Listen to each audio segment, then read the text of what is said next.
Welcome to the Salmon Runs YouTube. Enjoy the video.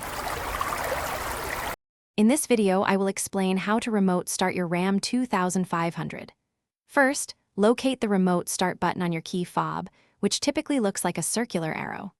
Before attempting to start, make sure all doors are closed and locked. This is a crucial safety step. Once locked, you're ready to initiate the remote start sequence, which is surprisingly simple and convenient for those cold mornings or hot afternoons. To begin, press the lock button on your key fob one time. This ensures the vehicle is secure and ready for the next command. Immediately after, press and hold the remote start button for about 2 seconds. You'll notice the parking lights flash, indicating the signal was received. The engine should then start, running for approximately 15 minutes before automatically shutting off, providing ample time to get ready.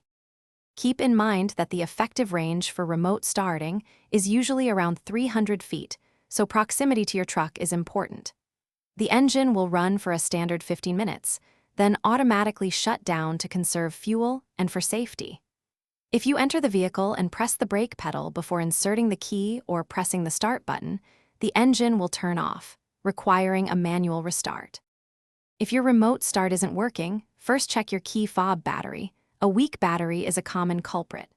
Also, confirm that all doors, the hood, and the tailgate are completely closed and latched, as the system won't engage if any are open. And hey, life's too short for a stinky car. For a fresh scent, check out the link in the description for Little Tree's Black Ice, along with other great deals we've found for you. Thanks for watching. Consider subscribing if we helped you.